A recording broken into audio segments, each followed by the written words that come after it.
Do you feel like it's hard to get yourself heard? Do you feel like it's hard to get what you want in your relationship? I'm sure you're blaming your partner. It's their fault for being defensive or walled off or selfish or whatever. But hey, maybe there's some ways you could go about it that might be a little more skill.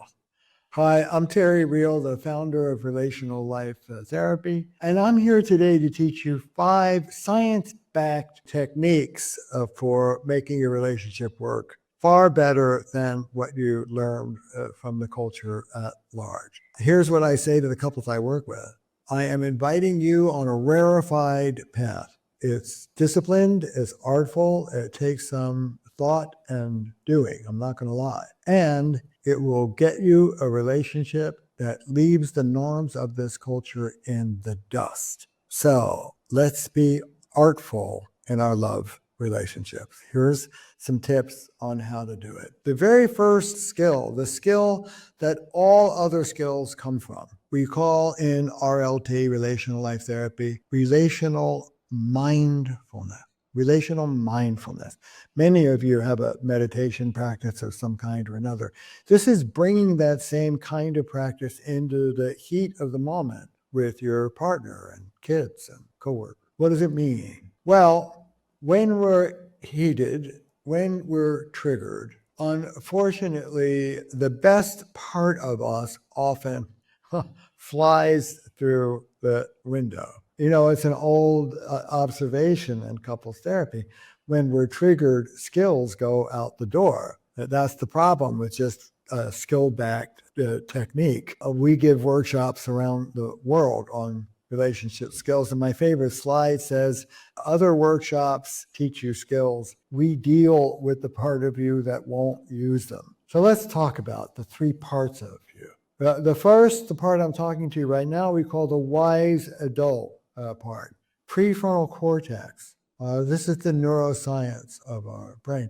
The prefrontal cortex, thinking mind, able to be here in the present, choose, be intentional, do something different, use a skill. Unfortunately, in the moment of the heat, which really is another way of saying when you're trauma triggered, when something in the present with your partner reminds you of what happened to you as a kid in ways that are not usually pleasant, we get flooded. And the prefrontal cortex goes offline, and instead subcortical parts of the brain, the limbic system, light up. The emotional brain lights up. And you are either in what we call the wounded child part of you, very young, the part of you that experienced the abuse or neglect, all feeling, first moments of life to 4 or 5 years old, or you're in a very important part we're going to be talking a lot about that we call the adaptive child part of you,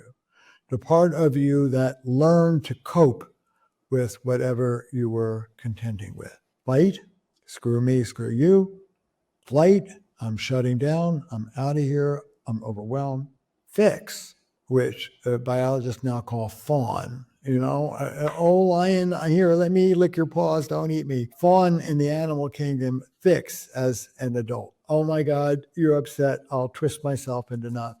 It's not a mature, let me see what I can do to fix things. It's a compulsive, frightened, codependent, let me regulate you the way I had to regulate one of my parents, no doubt.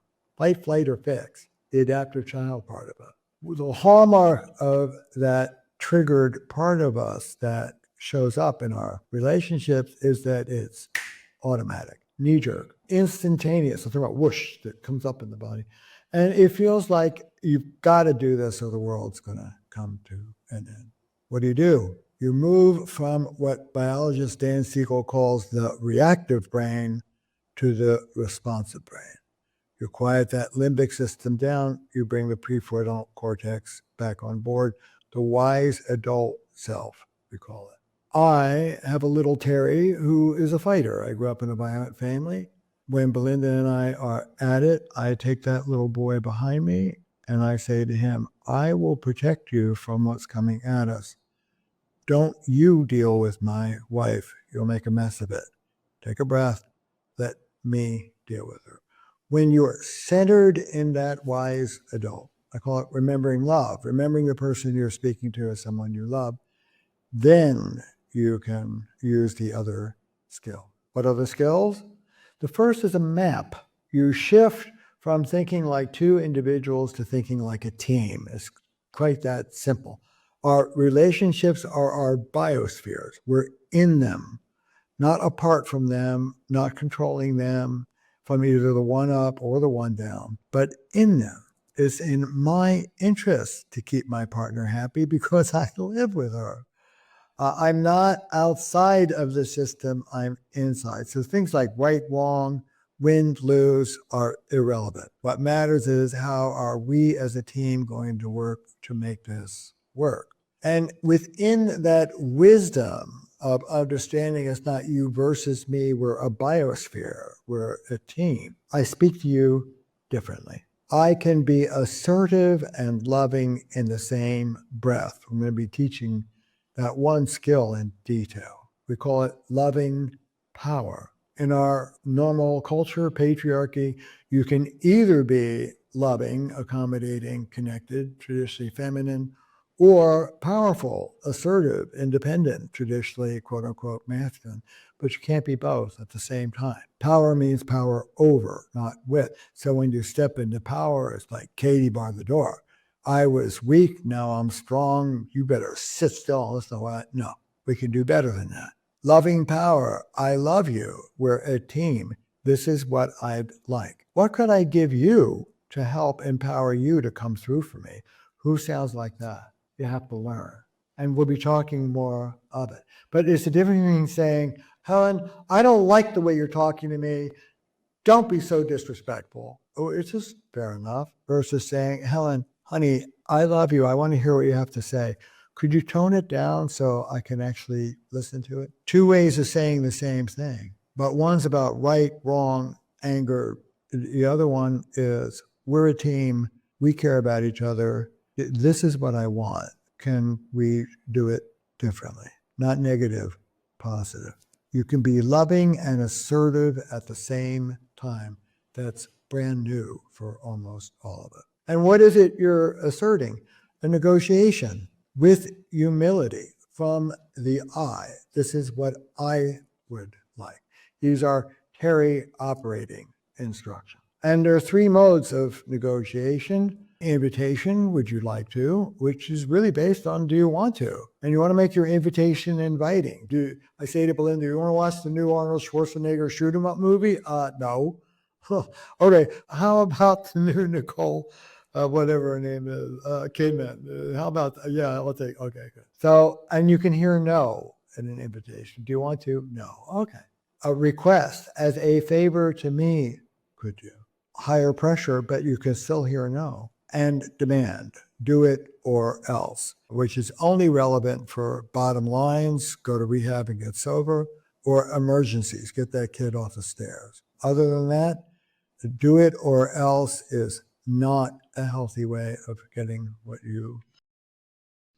And even no matter how skilled you are, there are times when you get what you want, and I'm here to tell you there are times when you don't. There are moments when your partner is in their wise adult and you're connected. There are times when your partner's stuck in their adaptive child and they could care less about you. How do you understand and digest when you don't get what you want? Take the long view. That is this moment. We talk about micro disappointments. On this Thursday at 3:00, you're not getting what you want. Don't jump into always, never, big victim. Oh my God. No. I'm disappointed about this Thursday. If in fact you often are not getting what you want, and if you're not being listened to, that's a kick out to get help. And I suggest an RLT therapist. But if you are being listened to generally and you don't get this on this day, take a breath. If your partner's in their immature self and you stay rooted in your wise adult, even in the face of that, not the greatest day for your relationship, not a good day for your partner, a wonderful day for you. This is not about getting the result you want at all times. It's about using the crucible of your relationship to work on yourself. If you're skilled and you're wise adult and you get it, great. If you're skilled and you're wise adult and you don't get it and you stay in your wise adult, great. Well, I hope you found this helpful. If you did, hit the button below to subscribe to this YouTube channel, and good luck trying some of these out. All the best.